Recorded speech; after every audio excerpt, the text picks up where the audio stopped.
Si tes vidéos manquent de rythme, c'est sûrement parce que tu n'utilises pas les bons cuts. Aujourd'hui, je te montre 6 techniques de montage que tout vidéaste devrait maîtriser.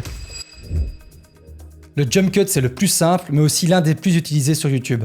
Tu filmes en une seule prise et tu coupes tous les moments inutiles. Par exemple, les silences, les moments d'hésitation, etc. Résultat, tu gardes que les moments importants et tu accélères le rythme. Varie légèrement le cadrage ou bien zoome un peu dans tes plans pour éviter que ça fasse un effet trop cassé visuellement. Alors ce cut est très simple, tu vois simplement que j'ai fait un cut, donc une coupure entre chaque plan. Pour dynamiser tout ça, comme je te l'ai dit, tu peux y appliquer un zoom. Donc si tu regardes dans les options d'effets, tu vois qu'ici il y a un zoom d'échelle qui part de 110 et qui descend jusqu'à 105. Mais tu peux changer et mettre un zoom statique, on va dire. Par exemple ici, j'avais passé mon échelle à 108 pour qu'il y ait une différence de valeur de plan entre le premier plan que tu vois ici et le deuxième.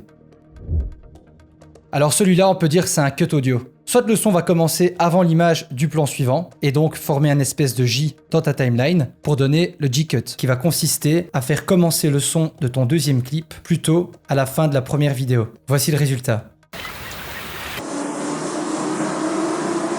A l'inverse, le L-cut va former un L dans ta timeline, ce qui veut dire que le son de ton plan actuel va dépasser sur le plan suivant. Donc on va laisser le son de la première vidéo déborder sur le clip juste après. Voici ce que ça donne. Ce sont des cuts très populaires qui permettent en fait de fluidifier les transitions pour ne pas passer d'un plan à un autre avec une espèce de cassure trop nette. Le match cut, c'est relier deux plans grâce à un élément visuel commun. Ça peut être une forme, une couleur, un élément, peu importe. Mais ces deux éléments doivent se ressembler dans les deux plans. Là, tu vois que l'élément visuel commun, c'est la forme ronde de mes deux plans. Pour que ça matche, tu peux jouer avec la position afin que le premier plan matche avec le deuxième plan. Pour t'aider, tu peux superposer ton deuxième plan au-dessus du premier et aller diminuer son opacité. Comme ça, tu vas pouvoir le positionner de manière beaucoup plus précise. Et voici le résultat. Plus la transition est subtile et plus l'effet est satisfaisant pour le spectateur. Ici, on coupe entre deux plans qui ont un mouvement dans la même direction. Essaye toujours de respecter la même direction du mouvement. Dans ton plan 1, si ton mouvement va vers le haut, ton plan 2, le mouvement devra aller vers le haut. Et ça, c'est pour éviter de perturber le spectateur et pour que ta transition soit le plus fluide possible. Voici les deux plans de base. Comme tu peux le voir, c'est un mouvement donc qui va vers le haut. On va donc matcher le cut au moment où le mouvement se fait dans le premier plan, ainsi que dans le deuxième plan. On va cutter au moment où la première personne est en extension et on va relier ici au niveau de l'extension de la personne du deuxième plan. Voici ce que ça donne. Et si tu veux aller un peu plus loin dans ce cut, tu peux faire le même mouvement avec ta caméra à la main. C'est-à-dire que plutôt que de rester droit avec ton appareil, tu peux simplement faire le même mouvement si c'est un mouvement vers le haut pendant tes deux mouvements. Tu vas filmer quelqu'un dans le plan 1 et faire ce mouvement-ci vers le haut et dans le plan 2, tu vas faire la même chose vers le haut. L'action cut, là tu vas changer de valeur de plan pendant l'action.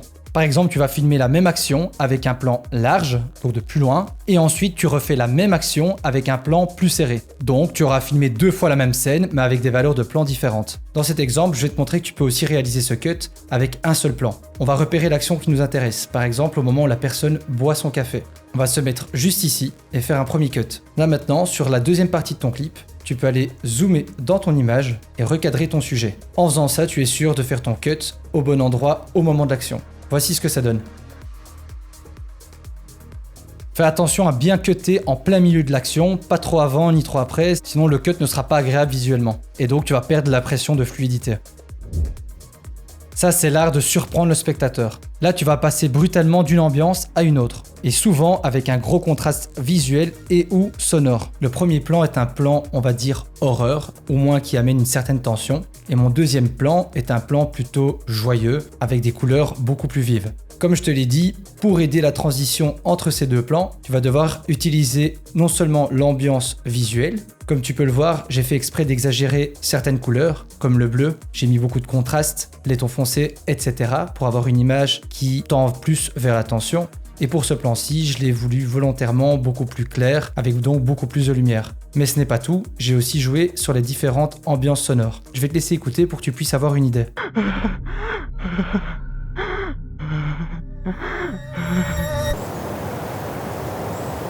En vidéo, le son, c'est toujours ton allié. Mais pour le smash cut, c'est d'autant plus important. Maîtriser ces cuts va grandement augmenter la qualité de tes vidéos. Dis-moi en commentaire lequel tu vas le plus utiliser. Et si cette vidéo t'a aidé, pense à liker et à t'abonner. C'était Mike et je te dis à la prochaine. Ciao!